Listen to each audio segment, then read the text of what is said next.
Friday nights at 9 p.m., it's time to sit back, relax, and play Conspiracy Bingo with Echoplex Media. We've curated the best conspiracy theorists the internet has to offer and turned it into a live bingo game you can play for free with absolutely no prizes but bragging rights. You won't find a live stream like this anywhere else, and that's probably better for everyone else's mental health. Tune in every Friday at 9 p.m. Pacific at twitch.tv/EchoplexMedia and find our full schedule at echoplexmedia.com.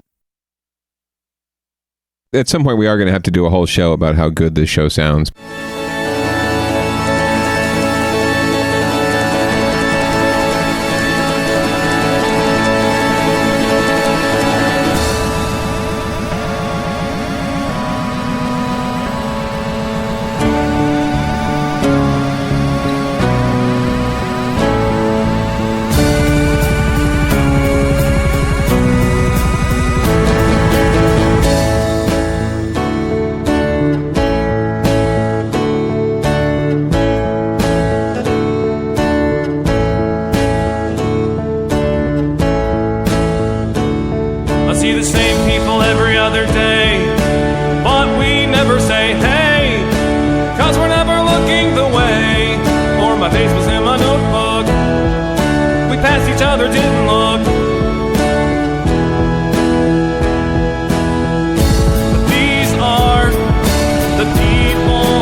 Everybody, welcome to Downballot. We do the show live every Tuesday, 7:30 p.m. Pacific, right here on Twitch, twitch.tv/EchoplexMedia.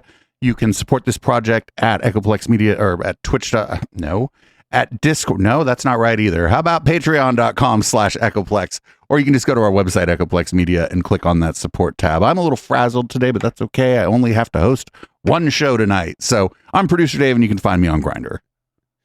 What's up? This is the Councilman. You can find me on Twitter at THE_Councilman, and constantly frazzled these days because of the little creature sitting here in my lap, and I'm afraid to move her because I'm pretty sure she just took an enormous fucking dump right before the show started. So this is going to be an adventure for the next little while until the good wife shows up.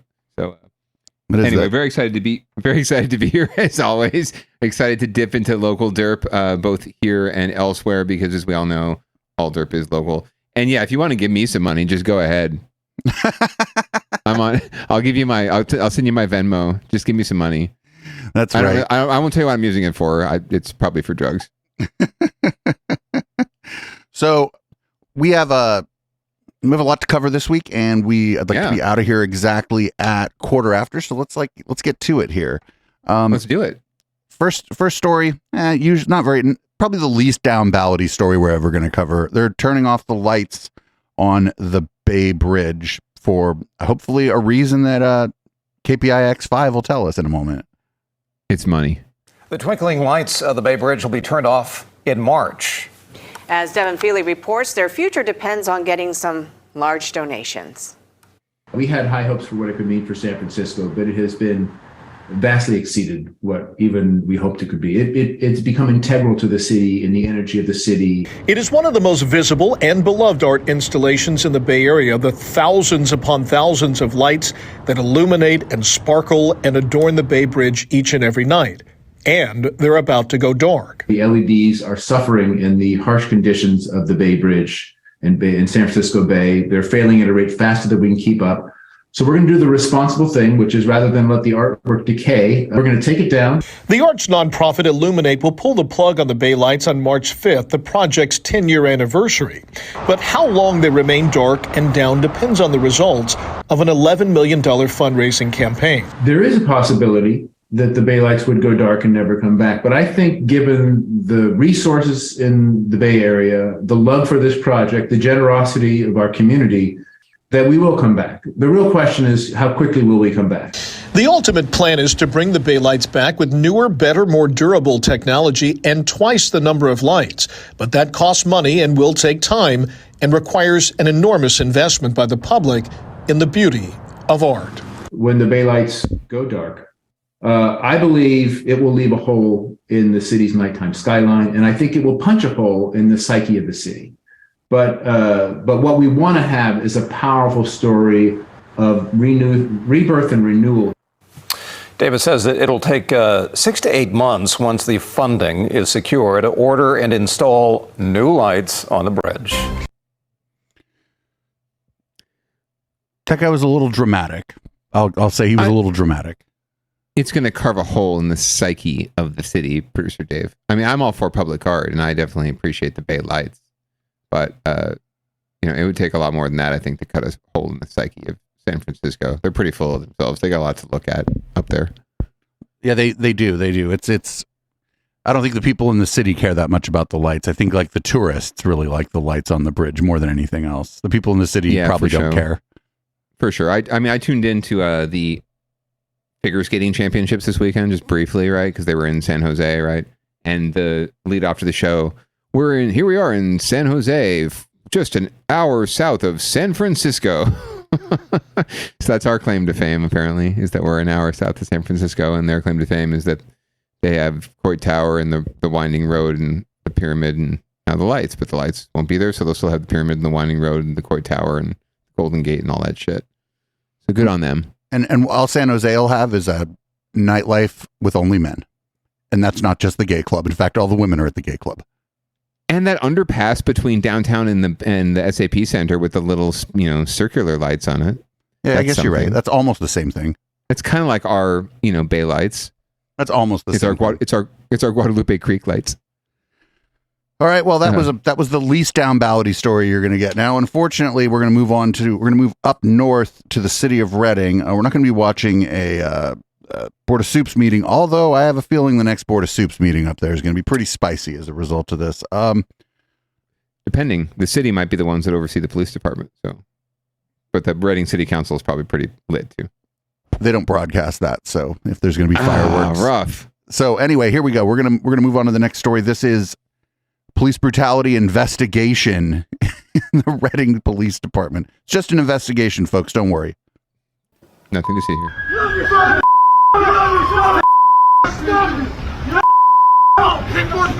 Oh, the cop kicked him in the face. Caught on camera, a Reading police officer kicking someone in the head. Was it the media wench?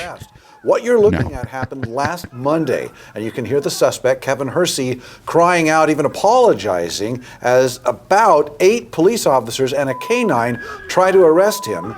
This video was taken by Tasha Dottie. Police say they got reports that Hersey was trying to break into parked cars and thought he was intoxicated and tried to grab a weapon, though they never confirmed finding a weapon. Action News Now reporter Tori Apodaca has been tracking this story all day and joins us now live outside of the Reading City Hall. So, Tori, how are investigators handling all this? Well, Anderson PD is looking into if these Reading police officers acted criminally, and if this is found to be true, the Shasta County DA will look into it. I like that her email is Tapodaca. Here's that video that triggered this investigation and led to an officer being placed on administrative leave with pay. Reading police officers currently do not wear body cameras, but that is changing. Coincidentally, we have 8 body cameras going into service tomorrow in a trial. Last year, City Council approved a body-worn camera. Action News Now has leftist audio. At my request. Their audio is garbage. Funding goes into effect July 1st of this year. However, we're trying to move quicker than that. We think we need to start to reform, law enforcement and the way they're dealing with people on a daily basis, because we're just having too many incidents like this all the time. Schuler says body cameras would have helped shed more light on what happened because we would have had more angles to look at. The money for the body cameras will be coming from Reading's general fund, totaling $750,000. And again, Reading officers will start testing the body cameras tomorrow, and then they do have another 45-day trial coming up. Chief Schuler says that having these body cameras is very important for transparency with the public. Reporting live in Reading, Tori Apodaca, Action News Now, coverage you can count on. Thank you, Tori. The chief also says he's pushing to get the body camera sooner than July 1st. A community group is planning a protest to demand police body cameras come as soon as possible. And that bring your own signs. Yeah, well, I mean, are we going? Is it too late? What do you? So, I like how they had said, "Oh, it'd be great if we had body cameras because we'd have more angles of that." Like you needed another angle of what you were just looking at to kind of they were whooping that dude's ass, and then all of a sudden somebody was like, "Here, pupper, come on, pupper, come on, bite this guy." Like we were not privy to the gist of what was happening there. You couldn't hear all the fabulous audio and what everyone was saying in real time. So here's another news hit. This is from KRCR, the ABC affiliate out of Reading. I mean, maybe this is another news hit. This is the local news channel's website. Who knows if it's going to play or not? This is just the police chief talking some more about body cameras. We start with local news coverage in Shasta County now, where a Reading police officer is being investigated after video circulated on social media that the police chief says shows one officer, quote, forcefully stepping on the head of a suspect. And a heads up for you, some may find this footage graphic. Oh, the cop kicked him in the face. All right, that arrest video prompting an investigation into the moment you just saw there. Our reporter Anna Montemore sat down with the Reading police chief to learn more about the language the local news chooses is always really interesting. They're like, that arrest video. It's like, what? Really? That arrest video? We just watched a ass whooping. That wasn't really an arrest. Yeah. I mean, there might have been an arrest at the end of the video at some point. But yeah, the video was not of an arrest. The allegations of excessive force. On January 23rd, Reading police officers responded to a call of a man reportedly trying to break into cars outside a hospice care facility. 2 officers responded at first, and RPD says the suspect, 39-year-old Kevin Hersey, was uncooperative and appeared to be high on drugs. Police say that the suspect continued to place his hands in his waistband area, like he was trying to grab a weapon. That's when the officer tried to de-escalate and called for backup. The police chief says officers deployed a less lethal beanbag round and canine. The struggle continued, caught on camera by a bystander, and with one officer, quote, forcefully stepping on the head of a suspect, according to RPD. This is not the suspect's first run-in with the law. In this video from 2018, he was arrested after police say he assaulted officers when they tried to prevent him from jumping off a bridge into the Sacramento River. He has a history with a lot of law enforcement in Shasta County. In fact, he had been arrested 3 times in a little over 24 hours. Reading Police Chief Bill Schuler says the officer involved is under investigation for what they believe could be a policy violation. Officials say that Hersey was treated for minor to moderate injuries and was booked into the Shasta County Jail for resisting and obstructing an officer, violence against a peace officer, prowling, vehicle tampering, interfering with a police canine, being intoxicated in public. Interfering with the police canine? Didn't they just say they introduced the canine to de-escalate the situation? What do you mean interfering with the police canine? Like the police canine was trying to bite him, and so he was trying to stop the canine from biting him? Interfering with a police canine. That's like interfering with a bullet, right? Place bullshit charges. The terms of his post-release community supervision. I will just say that we take any kind of allegations of excessive force or any other misconduct seriously, and we will make sure that they're investigated and respond accordingly. And meanwhile, I believe in the wake of the Reading incident, many are asking why RPD doesn't have body cameras yet. Well, the decision to get police body cameras was previously approved by Reading City Council, and the chief says it's been in the works for some time. My favorite is the guy in the background with the shotty, right? Like just sort of standing there waiting, like just in case the 5 cops and the canine don't keep this guy subdued. I've got my shotty ready. Well, I think that was, they had said they used a beanbag round on him, so it was probably a beanbag shotty. Sorry, a beanbag shotgun. Well, regardless, like Jesus Christ. Just in case he's ready. 90-day trial with one vendor, and then we have another 45-day trial with another vendor that'll run simultaneous to that one. So yeah, July 1 is the deadline, but I'm hoping to bring full implementation before that.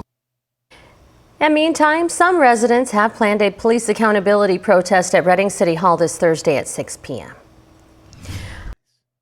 Collective. It's a oh man, the autoplay on these websites. I just can't believe interfering with a police canine. That was one of the charges. That's just awful. I feel the dog should be offended by that one. Oh man. That's rough. But like, okay, so de-escalating is introducing the dog.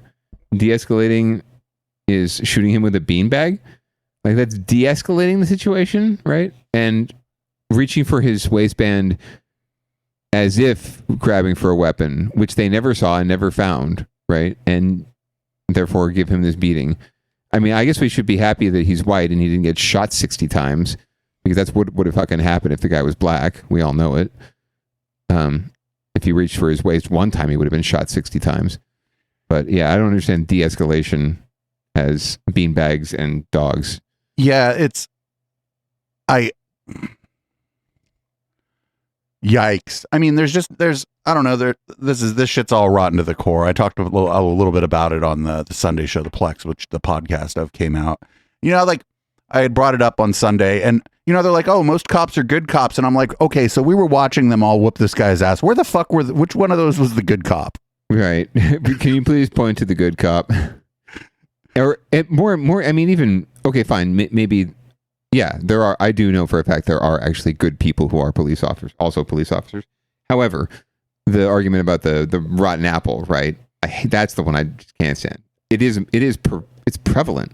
It is prevalent. It is everywhere. It's infested the entire system, this cowboy violent attitude. And I would say it's even the majority of cops are like that. Not all of them, but the majority for sure. So like the idea that there's some rotten apples you can weed out and you not actually like attack the system that has created these and perpetuates and facilitates these people and accepts them into their ranks. You know, that's the real problem. So up Not next is PD necessarily. up next is a San Francisco pizza shop employee who I think was wrongfully terminated, and we'll let the news tell you why. New at 6 tonight, no pizza for the badge. An employee at a popular pizza parlor in the city told several SFPD officers over the weekend that they were not welcome in the eatery and asked them to leave. Now, that denial of service launching a quick debate as the owner of the shop offers an apology. But the controversy and the backlash have been slow to cool. Here's NBC Bay Area, Sergio Quintana.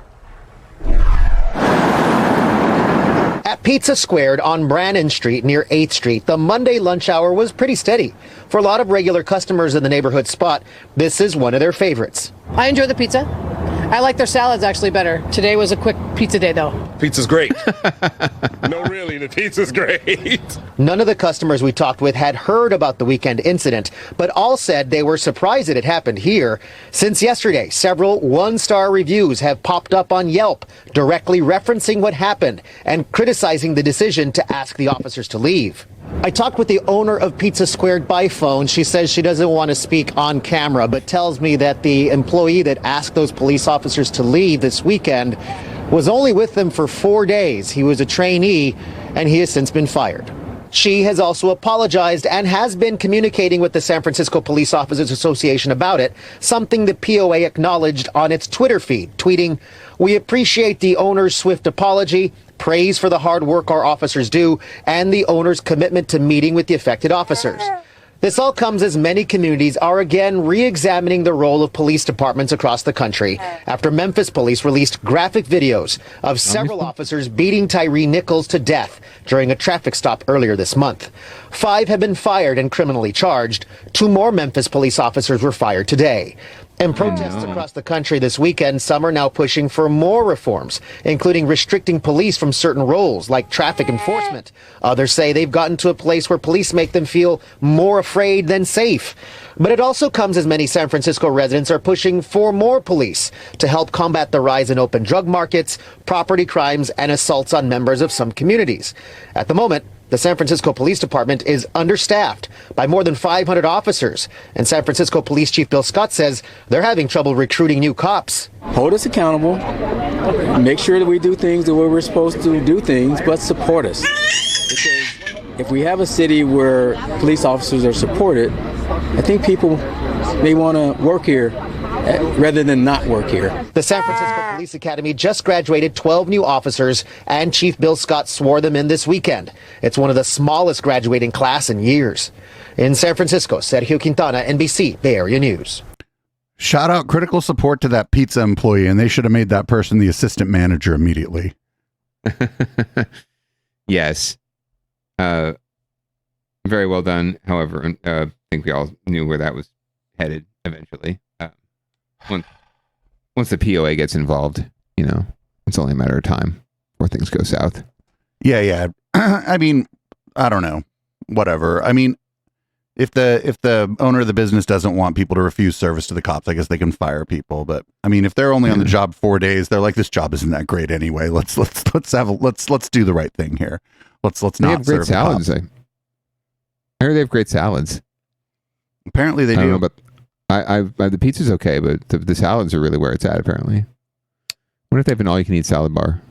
No, there's no. I don't think there are any of those anymore. Sunflower seeds, raisins, all the raisins. All right, so we're gonna move on down to the South Bay here. It looks like Santa Clara County officials are going to increase outreach to the homeless during this cold snap. So they're going to do outreach. Yes. I guess so. Oh, great. Santa Clara County is also scrambling to protect its most vulnerable residents from the cold. Devin Feely joins us from an encampment in San Jose with that story. Devin. Yeah, the sun is about to go down and temperatures right along with it. You can see some homeless men and women at the encampment behind me here in San Jose. Now, for most of us, when it gets really cold overnight, it's just a matter of some inconvenience. But when you're living on the street, it might be a matter of life and death. There's homeless people out here in the cold, and they froze to death. When the margin of survival is the thin membrane of a tent and a few ragged blankets, every degree the temperature drops makes a big difference. Just ask Brayman Washington, who's been homeless off and on for the past 25 years. It feels pretty horrible, and it's depressing. It's difficult not having any shelter, period, due to the extreme weather that, we have out here. Santa Clara County has activated its emergency cold weather plan, opening warming centers at libraries countywide during the day and adding additional shelter beds to the roughly 2,500 beds available each night. The goal is to get as many people as possible out of the cold and into shelter. They're living under, tents that are tattered. They're living under tarps. They're right on the riverbed. They might have a cold or pneumonia, or they might even have COVID. And so, again, it's going to be a challenge. It's always been a challenge. Pastor Scott Wagers passed out warm clothes and blankets at a homeless encampment near downtown San Jose. A bit of added insurance, he says, against the cold. Brayman recently got housed, but fears for his friends, facing bone-chilling temperatures on the street. It's horrible. You know what I mean? It's unhealthy for yourself, and that's why we have these warming centers. A spokesperson for the county says the plan is to have those additional emergency shelter beds available through the end of the week. They're also doing outreach to homeless encampments, passing out blankets and warm weather for people who may choose to remain here in these encampments. May choose? Thanks, Devin Feely reporting live in San Jose. Yes. Yes. That narrative has become more and more prevalent, and Mayor Zuck is perpetuating it with the language he uses about people who choose to stay outside or choose to remain unhoused. Love that. If they're adding like some emergency capacity at the shelters, that means there aren't enough beds. So for many people, this is not a choice. Right, and there aren't enough, and that's fundamentally that's the thing. You and I agree. I think everyone agree. Experts, advocates agree. Get people housed, right, and it all flows from there. But even just in an emergency situation like this, right, when it's butt cold or it's raining constantly and people are dying on the streets, the fact that we can't figure out a way just to have shelter beds enough for everyone. I don't care if it's 6,000 people or 7,000 people. We should be able to figure that out. And for emergency shelter situation, I don't like the idea of I'm certainly not into this whole concentration camp idea of like, let's just house all the homeless at the fairgrounds, right? But we have spaces like that in an emergency, absolutely, we should be, busing people. We should be like, sending out roving details of people to pick people up. Hey, you need a place to stay tonight? We got you. Come with us, right? But you can bring your shit. You can bring your dog. We should be able to figure this out. It's not that difficult. It's just that so many people are excited about helping these folks, and then when it comes to it being in their neighborhood, they don't want it, right? Help them somewhere else. Yeah, help them somewhere else. I'll give you my tax dollars, and you can go build a shelter somewhere else. I will, I'll come here and talk and support this, and I'll be nice and hand out some food to them, but as long as they're not living right down the street from my school or my church or my house, right?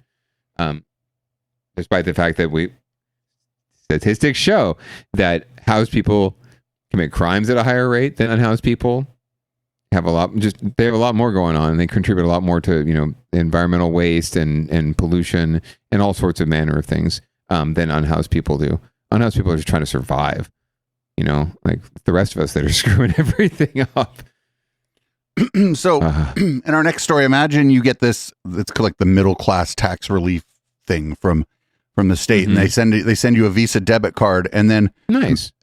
Well, then imagine like an ATM eats it. Oh, not so nice. Always. Now, more than 9 million Californians have received their middle-class tax refunds from the state loaded onto those debit cards. But many report that scammers stole the money off those cards. Others threw them out by mistake. Yeah, one Bay Area couple had their own fiasco. 7 on Your Side's Michael Finney says it began with a routine trip to the ATM. I got to tell you, this is a crazy story. Okay. This is nuts. This couple was one of the first to get a debit card last November. But when they slid the card into an ATM, it did not come back out. Their money did not come out either. What they went through to get it back is both kind of funny, but definitely infuriating.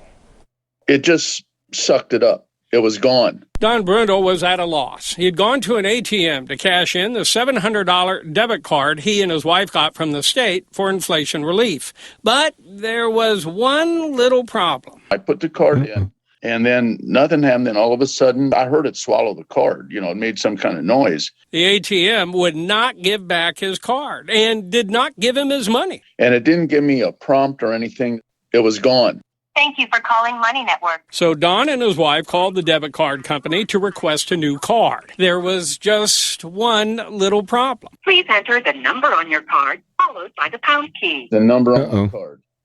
I don't have that. He couldn't reach customer service without the card number, which, of course, he didn't have. By the pound key. Now they're asking for the number on the card. So here I go. You ready? So Don tried to guess the number using digits he found on the debit card insert.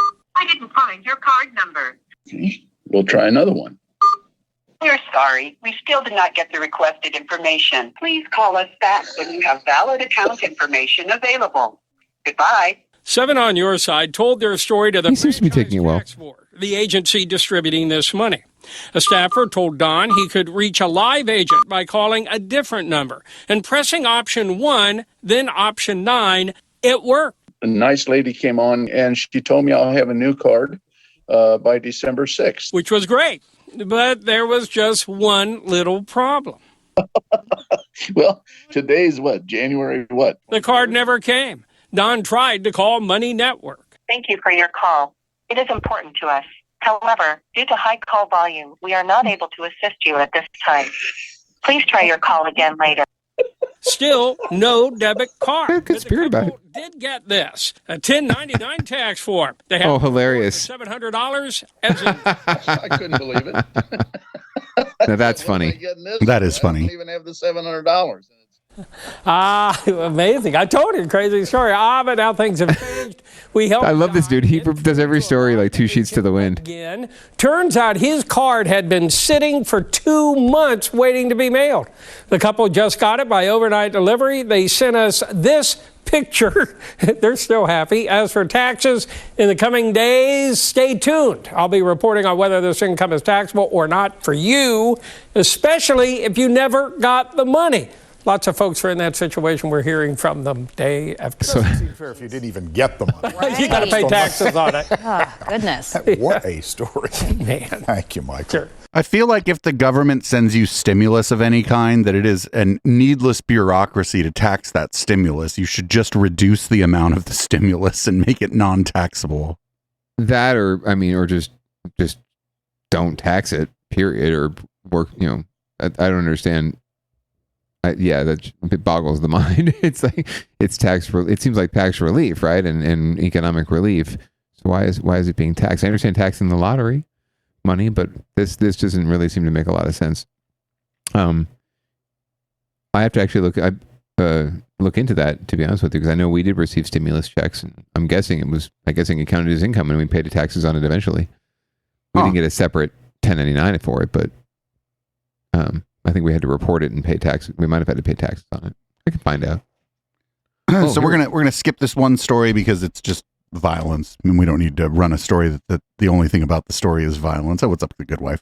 People listening to the podcast to take the bad baby. People that are listening to the podcast don't know anything about what just happened, but the bad baby has left the building, or maybe just bad left. Bad baby and bad baby's really dirty diaper. I'm so sorry to the good wife. That's gonna be. Anyway, it's gonna be a mess. Anyway, let's keep it rolling here. Our next story is the Millennium Tower, because of course it's the Millennium Tower. But this seems to be good news about the Millennium Tower until 2 weeks from now. We find out that this good news is probably, I don't know. I'm not hopeful. Probably not so good. I'm not hopeful long term on this story. Let's see. We're going to start with some good news for the people living in that ritzy Millennium Tower in San Francisco. The Leaning Tower is now supported, at least along one side. Investigative reporter Jackson Vanderbecken has been tracking the tower's troubles for years. He has an update on the progress being made on the $100 million project to stabilize it.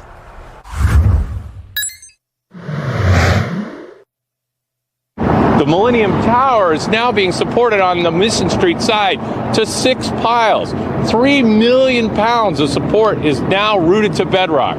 It's the first time the building has been supported to bedrock since the fix began. In this email, project engineer Ron Hamburger briefed residents Saturday. I remember Ron Hamburger. The progress of the fix. Right? He says that as of now, the 6 piles are carrying He's a about building half the load foundation they reinforcement ultimately expert. will support. The purpose of this first stage of loading, Hamburger says, is to stabilize the building during the remaining construction, including the excavation along Fremont Street to tie the 12 piles already installed last year to bedrock. Hamburger said that he expects that just taking some weight off along Mission Street would slow substantially, if not stop, more settlement. Adding the preliminary data shows the early phase has been successful and exceeded the engineering team's projection. Once work is done extending the foundation along Fremont, crews are going to transfer 15 million pounds of weight onto the 12 piles along the west side of the tower. The project is currently leaning more than 29 inches northwest and is expected to offset 4.5 inches of lean at the northwest corner. They've tried to be very fancy in their analysis. But internationally recognized tall building expert Harry Poulos says that's less than half the 10 inches of tilting already caused during the fixed work. I don't think there's any cause for optimism here because it's like in a tall procedure where you building think you're fixing expert. the patient, but you in fact do something wrong and you actually make him worse. But for Hamburger, the primary goal all along has been to stabilize the building and tie it to bedrock. Jackson Vanderbecken, NBC, Bay Area News. So again, this sounds like it could potentially be good news. I am just skeptical. Based on everything we've learned so far about the Millennium Tower, I am skeptical. I don't know how you can possibly be unskeptical or optimistic or, even not cynical about this whole thing. It's just, it's ridiculous. It's an ongoing saga. So I think we've heard a few of these stories before, right? Like, oh, this should do it. This should do it. And even the folks that are doing the fix admit that it's more than likely not going to solve the leaning situation entirely, and the building is just going to be a leaner for eternity, I guess. So good on the folks that bought condos, I guess. Hopefully they get to sue the pants off these folks. I don't know enough about it, but over the height of that building, if it's like 2.5 feet and it stops leaning, I think it's probably going to be fine because that's that's like probably less than a degree. But I don't know enough about these things to like really say. I just feel like they still need to tear it down. I mean, I don't see how they would. There's still people living in this building and working and occupying the building. So I don't see how they could have people occupying it if it wasn't safe. But then again, who the fuck knows these days? Just tear the fucking thing down. And we'll celebrate it. We'll do a whole down ballot about it when you guys tear it down. We'll do an on location. We'll grab our cell phones, make sure we have a good 4G connection. We'll go on location and talk about it. We'll call it "Got Your Shit Together." So we're gonna move on to down ballot watch. We're gonna move on to get your shit together. And it seems like San Francisco has gotten their shit together. In this case, absolutely literally. Here's a story about public toilets. The planned restroom was supposed to be built in this corner of Noe Valley Town Square Park. For some people who spend their lunch hour here or bring their kids, a public restroom here will be a much welcomed addition. It would be definitely nice to have a bathroom available, not relying on local businesses. But the original cost, $1.7 million, was a shock and triggered a backlash. It is outrageous. I'm not surprised by the outrage, but like I said, it's San Francisco. The controversy over the seemingly bloated price tag became so intense, Governor Gavin Newsom paused the distribution of state funds that had been earmarked for the public restroom. Now, the San Francisco Recreation and Parks Department says the new price tag the city will have to shell out is significantly less. $300,000. That's because a pair of companies has teamed up to donate this prefabricated modular potty to the city and offer to pay the delivery and most of the installation costs. I asked Noe Valley resident Bernice Donor what she thinks of the donated restroom. This is what's going to go there. Oh, yes, that looks just fine.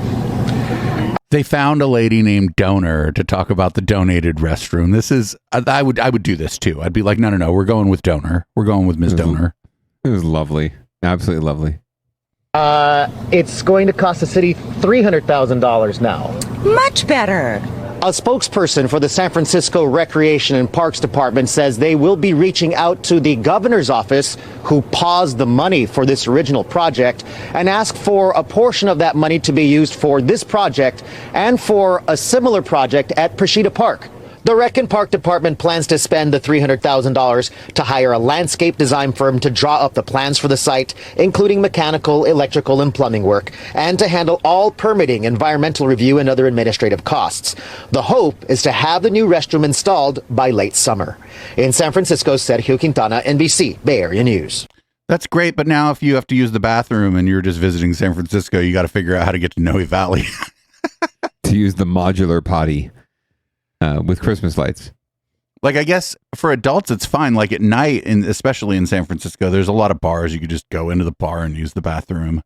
You know, nobody will even notice if whether or not the bar is busy. You can just go into the bar and use the bathroom. But these things should be everywhere. San Jose actually does okay in downtown. I think there's like 4 of them that I know where they're at, and they're just Art Deco ones. Yeah, and they're fine. They, whatever. I mean, I guess maybe people who have to sit down to pee may have a different view on them than I do, but they're fine.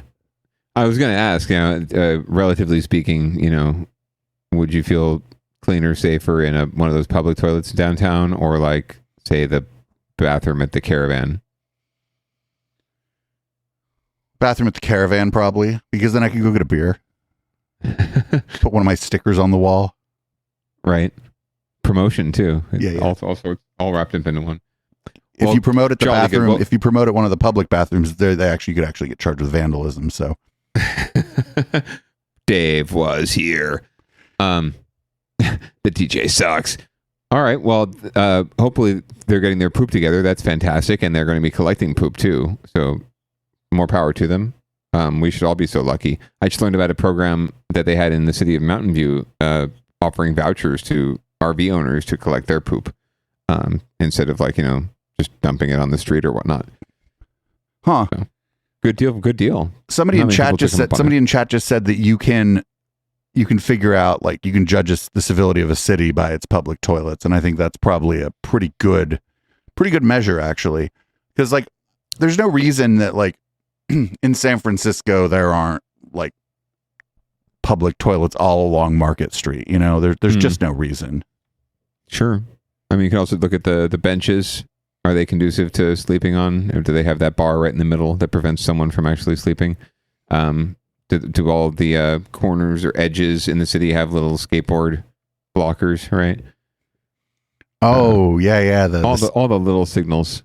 The Don't skateboard come here. They actually did you know that the justification for those isn't to block skateboards? They say that it's to provide you with better traction as you go down the ramp, the little fucking like 6-inch ramp from the sidewalk to the street. Did you know that? So you don't slip and fall, Councilman. I was today years old when I learned that, producer Dave. Thank you so much. I appreciate it. It's for your safety. It's not to stop people from skateboarding.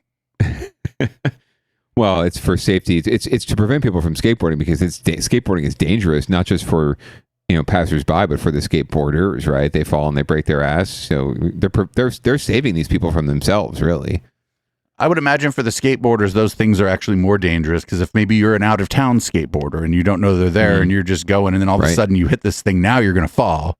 And if you're on your way into the intersection, you might actually fall into traffic. Yes. Maybe that's the point too. Yeah, I mean, one would hope you're scouting this out in advance, but yes, it seems like it just creates more danger than it solves. Maybe they're literally trying to off the skateboarders with those, because you come up to that about 10-15 miles an hour and you hit those little yellow bumps on your skateboard, you're flying out into traffic. I wouldn't be surprised. I mean, there's some cities that are actively trying to kill their bicyclists, so by creating facilities that aren't really facilities, they're just like a line on the road. So Tesla might see that and be like, "Oh, time to go." Even if they're stopped at the stoplight, it's like, let's get them. Well, we'll hear about that on another thing. We could even talk about it now if we wanted to. It's a quick hit, but let's grab since we mentioned Tesla, let's grab that. Well, this is a callback from last week. So for anyone who thinks we don't do callbacks and we don't follow up on stories, we do. So this is about the dude who drove his family off the cliff And it could have been a story like man drives car off cliff with family inside, right? What the fuck? But no, the whole story was man drives Tesla off cliff. And you, producer Dave, astutely pointed out that whenever there's a Tesla involved in an accident like this, they always point out that it's Tesla. They never say it's like a Volvo or a Honda or a Ford. It's always just if it's a Tesla. If to be fair, if it were like a Lamborghini, they might mention it. Possibly, or they might call it a sports car. I don't know if they'd actually specifically say Lamborghini. I bet you they'd call it sports car. Sports car, dangerous sports car. So now, of course, even though the guy is looking to be charged with murder or attempted murder because he was trying to kill his wife and kids, apparently, even then, there's some jackasses who want to blame the Tesla. Is investigating whether a driver intentionally drove his car off Highway 1 at Devil's Slide, or also looking into the possibility that it had mechanical problems as well. The CHP arrested that driver earlier this month on suspicion of attempted murder and child endangerment. The evidence pointed to the man intentionally driving the car off a cliff in an effort to kill his family. According to the LA Times, San Mateo District Attorney Steve Wagstaff said his office is also investigating whether there was a problem with the car, including the brakes. I don't know. Who knows? We'll see. But can we talk really quickly about a district attorney with the name Wagstaff? I like that name.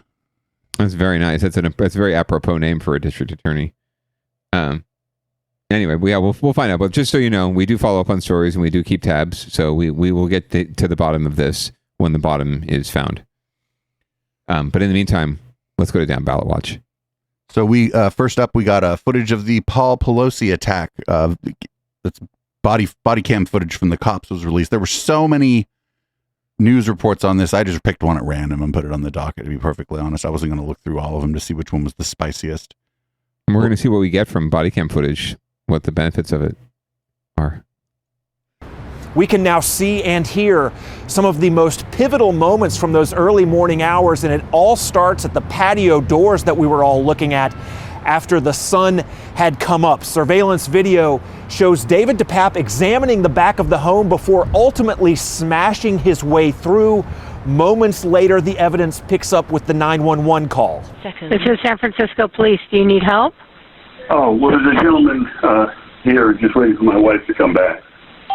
Nancy Pelosi. For about 3 minutes, Paul Pelosi tries to explain what's unfolding to the dispatcher. He thinks everything's good. I've got a problem, but he thinks everything's good. He's slick. That's some slick shit right there. You say, my wife is Nancy Pelosi. I'm calling 911, and there's a person here who thinks everything's good, and I think there's a problem. That's a good way to that's fucking, he's aware of the situation and what fucking smart. Mm-hmm. That's hell smart. How to get them, yeah. Even joins in on the conversation. Okay, what's the gentleman's name? I don't know. What's that?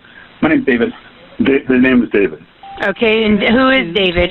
I don't know. What's that? I'm a friend of theirs. This is how that phone call ended. No, he wants to get that off the phone. 2:26. Okay. Okay. And 08. Thank you. Okay, bye. Several minutes later, 2 officers arrive at the home, knock on the door, and wait for about 15 seconds.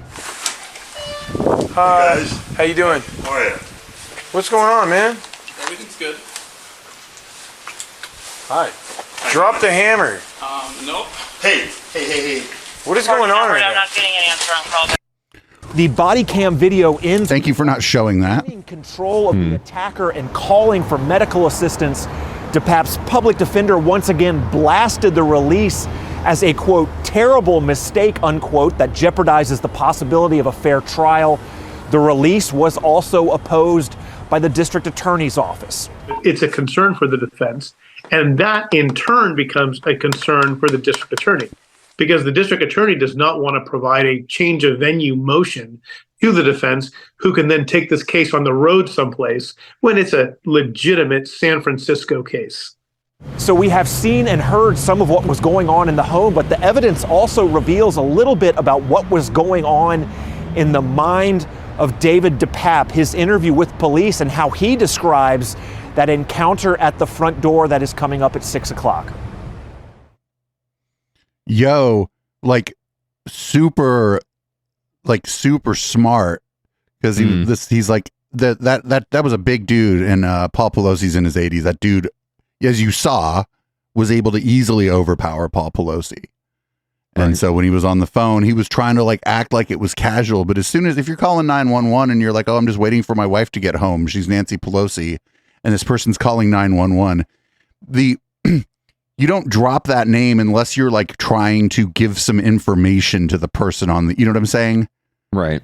No, absolutely. He did very, very good staying calm, keeping cool, acting, even though probably a really fucking tense situation. I mean, I'm just watching the video of the guy breaking into the house, and it's already giving me tense. So yeah, good on him. And got the information out, got what he needed, and good on the cops for getting there and, well, at least stopping something even worse than from happening. But and then when they said, oh, how do you know him? And he's like, I don't. And then the person's like, I'm a friend of theirs. That should have been like the dispatch should have like I don't know. If you're like a public figure or a politician and you call 911, like as soon as the dispatcher finds out that you are a public person and that you're calling 911, they should almost ignore what you're saying if you seem calm or whatever, and just fucking send the cops like immediately. Yeah.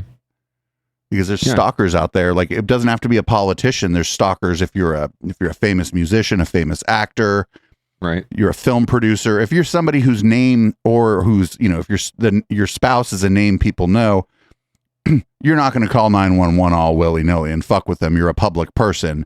It's a bad look to do that. Yes. And so absolutely. So that guy, like, he was woken up by this person. This person had a weapon, and just I don't even know how he convinced the guy to let him make a phone call. Like, no idea, other than they were having like a casual conversation, like, hey man, I'm good. How you doing? I'm just waiting for your wife. Cool. Hey man, bro, I got to make a phone call real quick. Okay. Is that cool? Yeah, we're good, man. We're good. Cool. So who knows? Maybe he didn't, whatever, the invader didn't even know that he was calling 911. Maybe he was calling like his friend or his daughter or something. Who knows?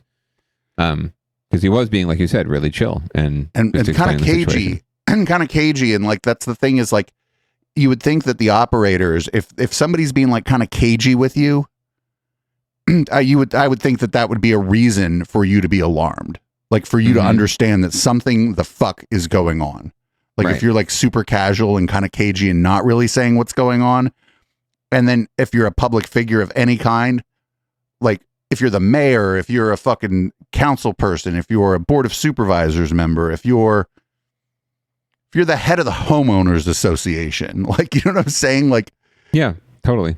That casual demeanor and the I don't know who this guy is. Yeah, this is really clear. Like, what's going on? I don't know. Maybe this dispatcher already was calling the cops and trying to like play along to make sure the other end of the conversation sounded casual. More than likely. I mean, a lot of times once they find, a call comes into 911, my experience is call comes into 911 if they can, if it sounds, or if they can legitimately say something's going down right now, right? Like, as far as I know, they dispatch for like right away once they have an address, and they keep someone on the line if they feel the need to, right? Or if it would help them in terms of their safety. So yeah, I imagine the dispatcher, sent out the word right away. Yeah, and chat's mentioning that the cops seemed awful cash, considering one of the guys had a hammer, and it was kind of clear the other guy was trying to hold the hammer to prevent like it from swinging. Like, you know what I mean? Yeah. Some of the propaganda around this was that they were both holding a hammer. Well, that's kind of true. But that's like, if you have a gun that you're trying to shoot me with, now we're both holding the gun because I'm trying to point that fucking thing into the air. So now we're both holding it because I don't want to get shot. The only best way for me to not get shot is to try to have some control over where the gun's pointed. And so, and the right-wing conspiracy mill about this is still going crazy. They're like, oh, what was Paul Pelosi doing in his boxers? It's like, motherfucker, he was asleep. Oh, like when that happens, are you like, oh, you know what? I really need to get khakis and a polo at 2:30 in the morning. Yeah. I go to bed in khakis and a polo, honestly, when I'm really tired. I've definitely fallen asleep with my clothes on before too, but that's usually not a decision, right?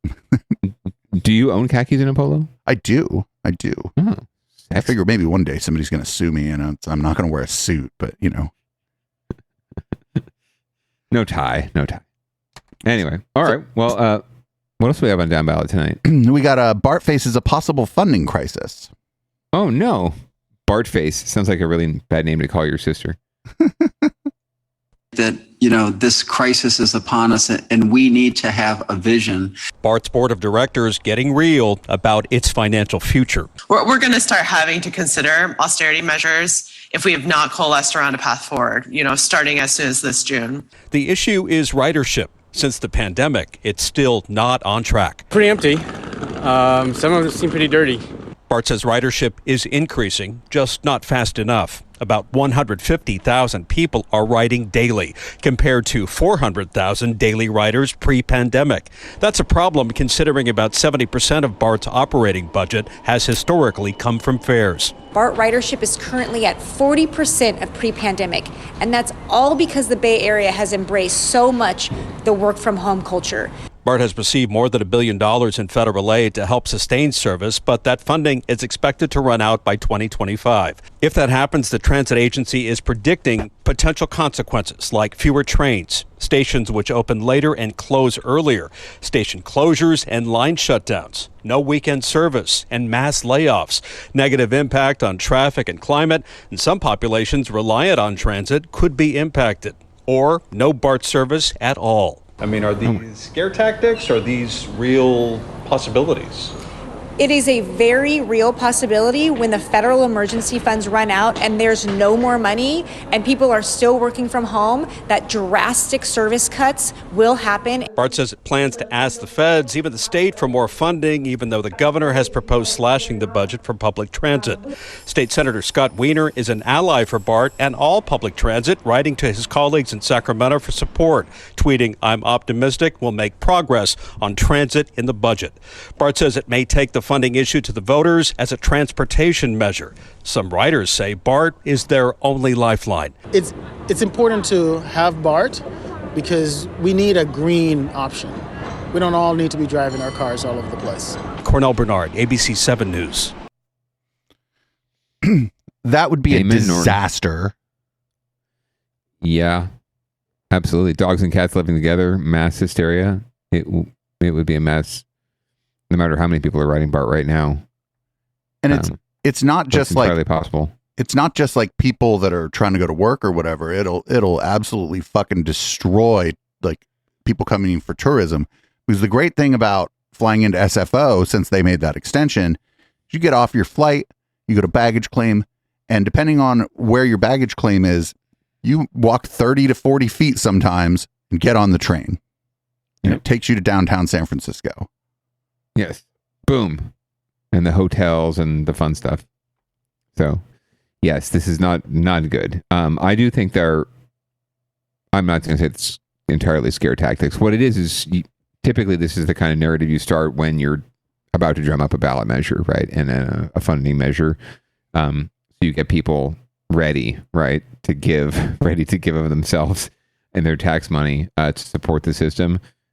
And people will do it if they think it's existential, right? If they think that if I don't do this, BART could go away.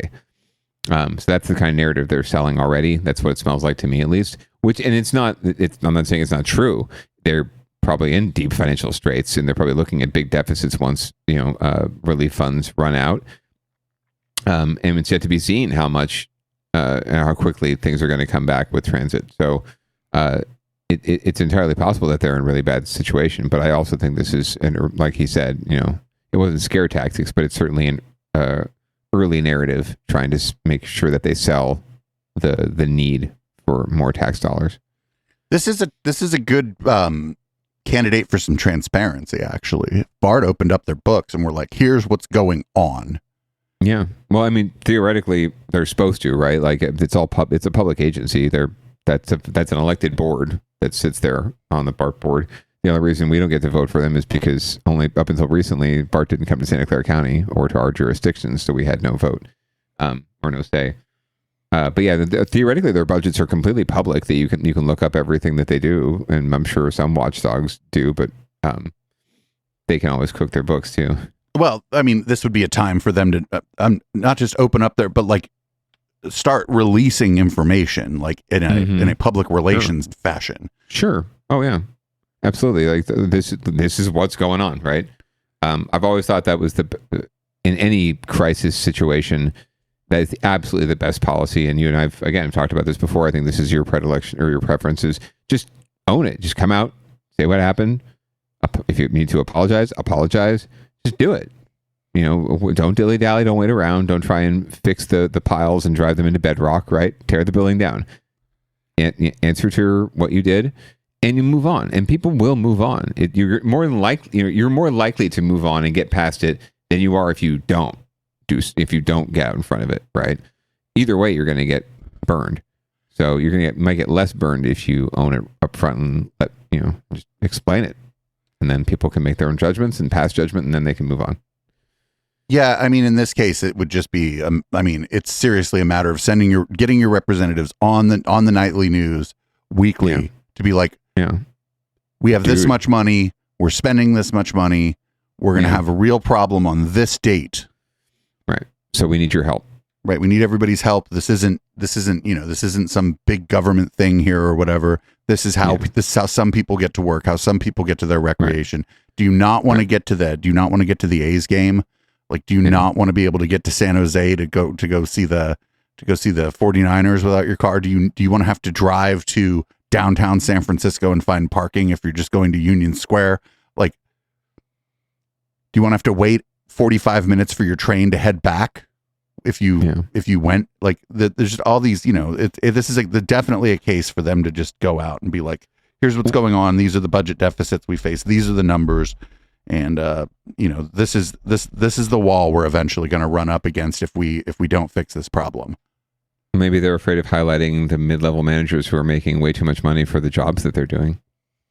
But that's like a drop in the bucket. Like, well, it depends. A lot of the bloat usually is at the top in organizations like this, even in public agencies. So, but we'll see. I agree with you. I think open the books. This is what's going on. As long as they're comfortable with what's being shown, right? Not even just open, like advertise the budget shortfalls. Yeah. Sure. Like, put signs on BART about what's going on. That's exactly what that is right there. That's free advertising is what that's called. That's sounding the alarm, and then the press picks it up, and so they're getting their first salvo out there through the local media. That was the BART spokeswoman right there, right? Given the company line. So yeah, they're already doing it. They're marketing it. Someone in chat says BART should have a Kickstarter. They should just do a GoFundMe. BART should have a Patreon. Why not? Seems like a bad idea. Anyway, we always end with like a human interest story or an animal interest story, and I would like to introduce everyone to Selfie the bear. Well, there is a very camera-savvy bear in Boulder, Colorado, and you're looking at him. Not only has the curious critter been drawn to a wildlife camera, it's also managed to strike a pose, and there are numerous selfies. City officials set up the camera last year, hoping to learn more about the wildlife in the area, and they got quite a surprise. Normally, a bear might keep its distance, but this one seems to truly love all of his angles, or her angles at that. Aww. I love running stories like that at the end. I know it's not a Bay Area story, but I figure we could get away with it. Everybody, much love and critical support to Selfie the bear.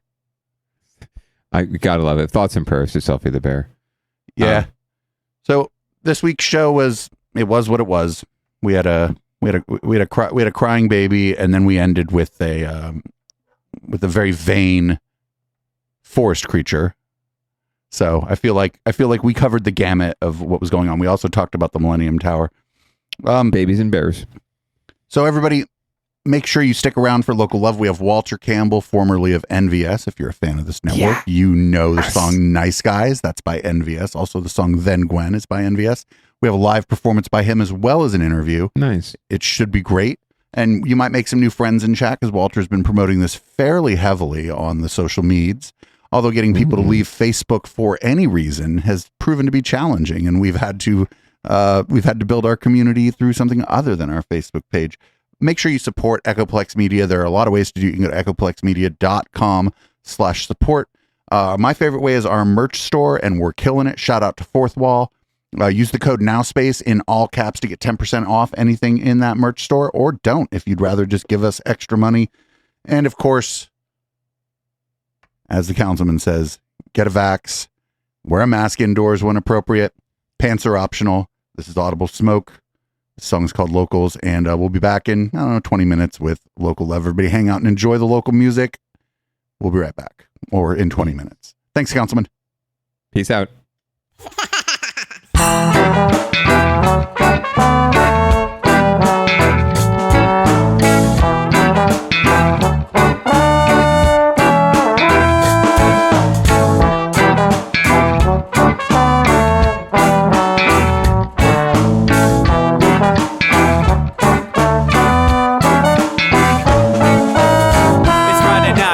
Time to get the party started. Pick up my phone just to check and see who's calling. Dress up real nice for the ladies at the bar, and I'm driving in my car just to get to where they are.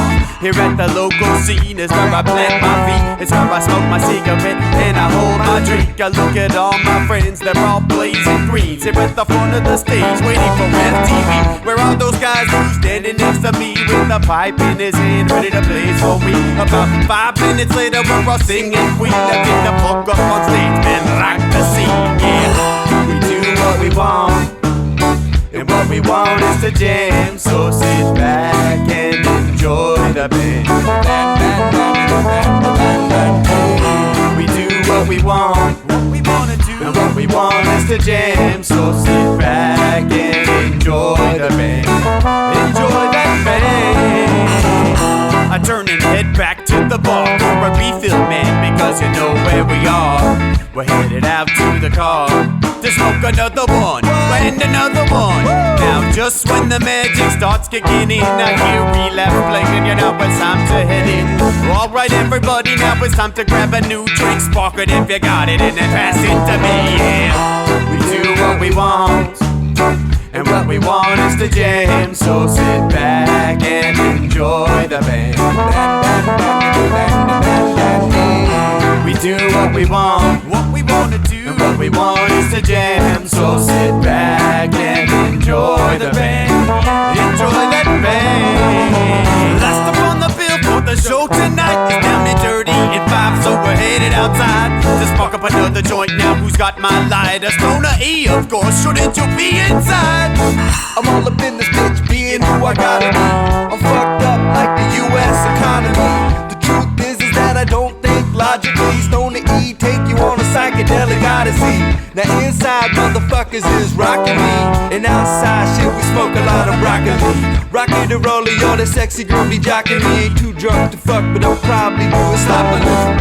We do what we want to do, and what we want is to jam. So sit back and enjoy the band. Enjoy the band, enjoy the band. We do what we want to do, and what we want is to jam. So sit back and enjoy the band.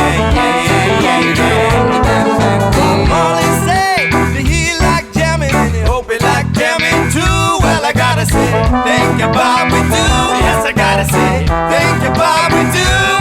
Well, Bob Marley said that he like jamming, and he hope he like jamming too. Well, I gotta say, thank you, Bob, we do. Yes, I gotta say, thank you, Bob, we do.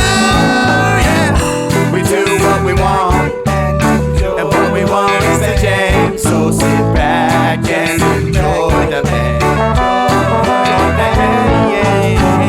We do what we want, and what we want to do, what we want is to jam. So sit back and enjoy the band. Enjoy that band. We do what we want to do, what we want is to jam. So sit back and enjoy the band. Enjoy that band. We do what we want, and what we want is to jam. So sit back and enjoy the band. Just sit back and enjoy the band.